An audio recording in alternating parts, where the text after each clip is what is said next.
olmayan. Bax, siz dünən qeyd elədiniz. Təbrizdə 1 milyon adam çıxdı nümayişə. Hakimiyyəti dəstəkləmək. Çünki hakimiyyətdə türklərdir də. Dini rəhbər türk, prezident türk, ordunun generallarının əksəriyyəti türk. Kim öz hakimiyyətini, dövlətin hansısa bir şəkildə parçalanmasını, dağılmasını istəyər və əlində olan varı, dövlətin, mülkiyyətin çıxmasını istəyər? Sadəcə bizim hədəfimizi mən göstərməyə çalışdım ki, bizim marağımız odur ki, bizim üçün İrandan gələn ideoloji təhlükə ortadan qalxsın. Yəni, bu dini ideoloji təhlükə bizim dövlətimizin gələcəyi üçün problem yarada bilər. Və biz də onu deyirik ki, İranda dünyəvi dövlət modelinin bu və ya digər formada önə çıxması bizim faydamızadır. Çünki dünyəvi, pragmatik, realist düşünən insanlarla gələcəyin, bölgənin gələcəyini qurmaq daha rahat olur. Və ikinci tərəfdən də bizdə xeyli başıboş insanları bu dini düşüncə ilə öz dövlətinə qarşı formalaşdıran bir ideoloji xəttdə pul ötürülür, demək, agentura şəbəkəsi yaradılır və biz bunun qarşısını almaq üçün xeyli çətinlik də çəkirik. Və o baxımdan artıq dünyəvi dövlət olanda pragmatik maraqlardan çıxış eləyəcək. Onun tam nəyinə lazım ki, harca ölkədə deyək ki, bunun bir 1000 dənə, 2000 dənə yaçeykası, qruplaşması filanı olsun.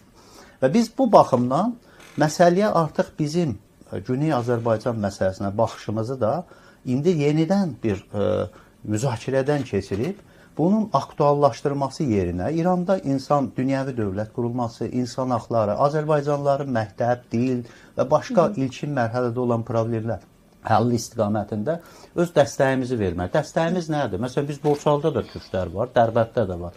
Biz hamısını birləşdirmə deyə bir xəyal quranmarıq ki, bu günlər siz görmürsünüz ki, Əfqanistan o 100 yerə, 50 yerə bölünmüşdü. Ziyanı nədir bəs? Əfqanistanı qoymadı. Nədir? Çünki dünyanın istiqamətini bizim kimi kiçik xalqlar, dövlətlər müəyyən eləmir. Dünyanın istiqamətini müəyyən eləyənlər kiminsə parçalanmasına qərar veriblərsə, məsələn Kosovada, bunu etdilər. Amma ondan sonra deyək ki, Suriyada bunu etmək istəmədilər, İraqda etmədilər, Əfqanistanda etmədilər. İranda bunu kim edər? Kimin marağına uyğundur?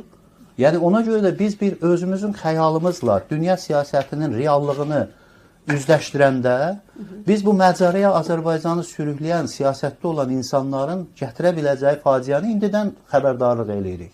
Proqnozlaşdırır. Və Azərbaycan dövlətinin başçısı da mən 50 milyonluq Azərbaycan prezidenti deyəndə ərazi anlayışı ilə bunu demir.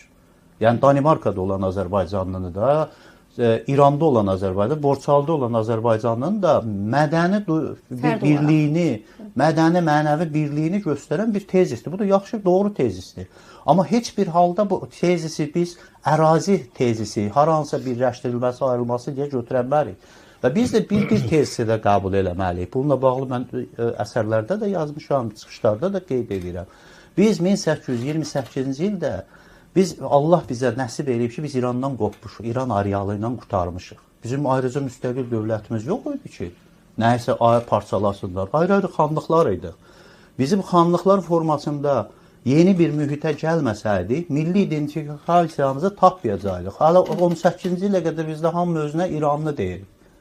Özünü Azərbaycanlı adlandıran çox az idi. Biz indi ondan qutarıb müstəqil dövlət qurduğumuza görə bu gün Azərbaycanlıyıq, müstəqil dövlətin vətəndaşı və 90-da da bunu bərpa eləyə bilmişik.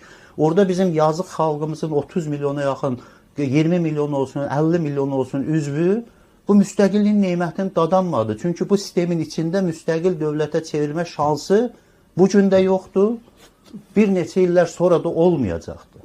Bunu nəzərə almaq lazımdır. Ona görə də bunu açıqca cəmiyyətdə müzakirə eləmək, aqressiyasız, normal şəkildə bu bizim ümumi faydamız olar ki, sonra bizdən sonra gələn gənclər bəzi bizim sıramızda olan indi xəyalını qurmuş, amma bunu zamanın şərtləri altında dəyişə bilməyən insanlara oxşamasınlar. Biraz daha məsələyə pragmatik, real baxa bilsinlər.